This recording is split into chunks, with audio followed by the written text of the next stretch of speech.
He stepped out of his sleek black sedan and nearly didn't recognize the frail figure huddled against the concrete wall with a alley met the cracked sidewalk. The evening breeze tugged lightly at the edges of his tailored blazer, but she wore little more than a worn shawl that had once been vibrant blue and was now nothing but faded threads. For a moment, his heart stuttered. This was Rosa, the maid who'd cleaned his penthouse apartment 5 years ago, the one who'd smiled through endless hours of polished marble and gleaming chrome, who'd quietly confided that her real dream was to send her daughter to school. He approached slowly, hands open to show he meant no harm.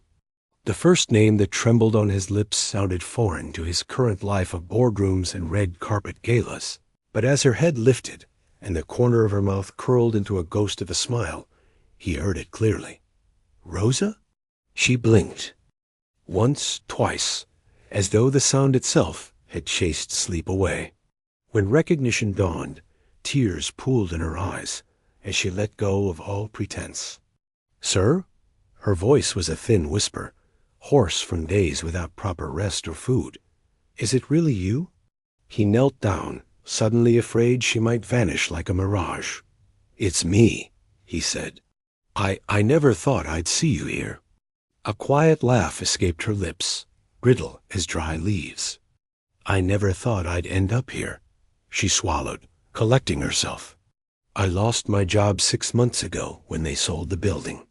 I couldn't find another.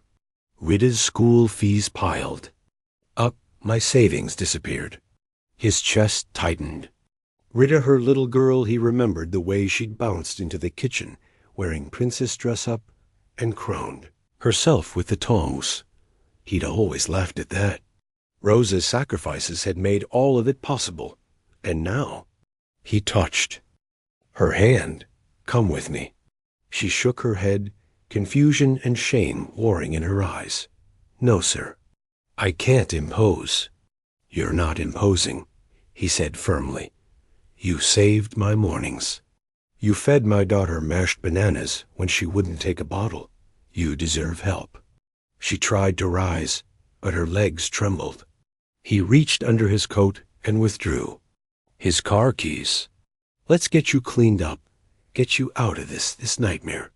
Against her better judgment, she let him help her to her feet.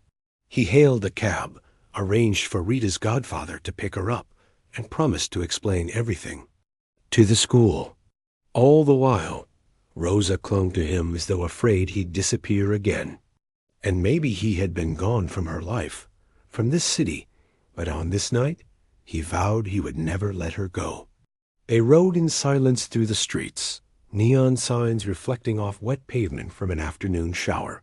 He opened the small travel bag in the back seat, fresh clothes, toiletries, a prepaid phone, enough money for a month's rent, and a handwritten letter.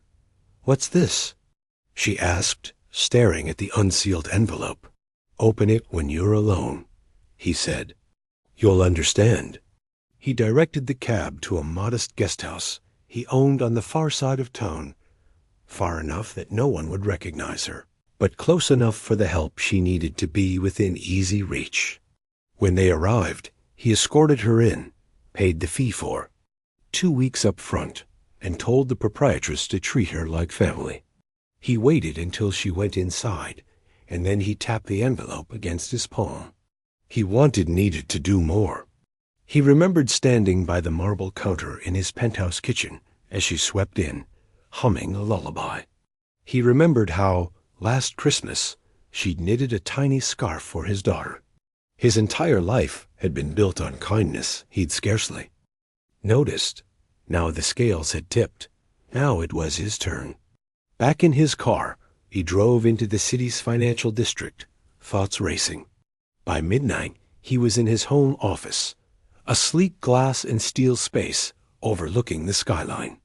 He turned on his computer and drafted 2 emails, one to the board of his charitable foundation, the other to his personal lawyer. In the foundation email, he proposed a new initiative, Project Rosa, aimed at providing emergency housing and job training for domestic workers who'd fallen on hard times. In the lawyer's email, he instructed the setup of a trust fund, naming Rosa as beneficiary, with monthly disbursements sufficient to cover rent, education for Rita, and basic living expenses. At 1:37 a.m., he hit send on both. Then he leaned back in his chair and gazed out at the city that had lifted him from nothing to everything. He wondered what she would say when she opened that envelope. Dawn broke in pastel pinks and golds as he returned to the guest house. He found Rosa in the small courtyard, staring at the letter. She glanced up, eyes wary. He offered a gentle nod and let her finish. She didn't smile when she came to him. She wept. He put an arm around her shoulders. "You don't owe me anything," he whispered. Her voice trembled. I never could have dreamed. Project Rosa, he said. This is just the beginning. She raised her head. You can't be serious. I am. He pulled out another envelope. This is for Rita's schooling tuition, uniforms, books. Everything. No more worrying about that. He paused. And if you ever want to come back to work for me, in any capacity, the door's always open. She stared at him, eyes wide. Why? He smiled softly. Because once upon a time, you were the one who lifted me, just a little with your kindness. Now it's my turn. Over the following weeks, headlines began to appear. Anonymous billionaire launches emergency aid for domestic workers. Project.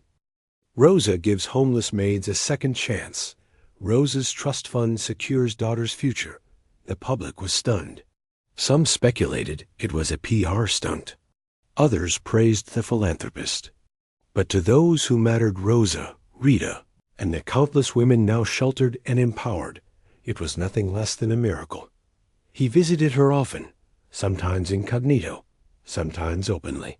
He watched as she enrolled in a vocational training program, learned computer skills, rebuilt her confidence. He saw her laughter return.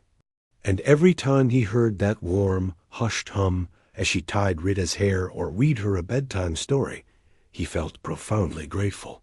Still, even as the media buzzed about the mysterious benefactor, he felt unsettled. Wealth and power had come so easily to him. True connection did not. One afternoon he walked into the guest house lobby, and there she stood, Rosa, radiant in a crisp blouse and jeans, a very picture of renewed hope. She looked at him, her expression curious. He smiled back. Thank you, she said simply. But this time, he knelt and pressed a small velvet box into her hands. When she opened it, she found a delicate necklace bearing a single sapphire blue. Like the shawl she once wore, only this time unfrayed and shining. He rose and took her hand. Not just for you, he said. For every time you made me feel at home. She closed the box and turned to him, eyes shining.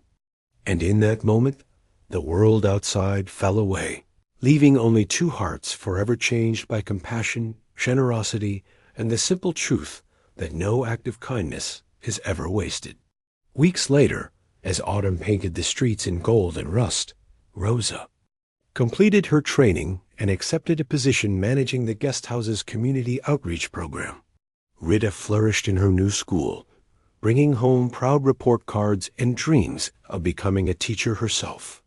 The foundation's board celebrated the early success of Project Rosa, and pledges poured in from other philanthropists eager to replicate the model. Yet for him, the greatest reward came on a quiet Sunday morning. He arrived at the guest house bearing coffee and pastries, only to find Rosa and Rita waiting on the terrace.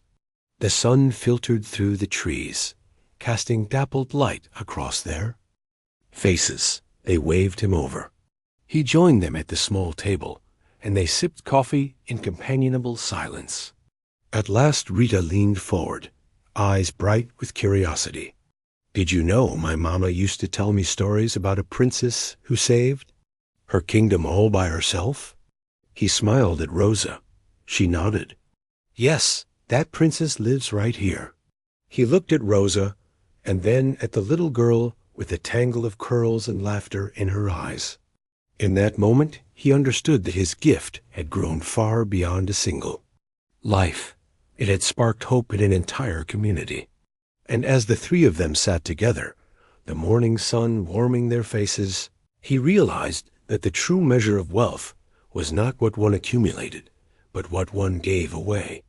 And in giving it, one's own heart found its richest treasure.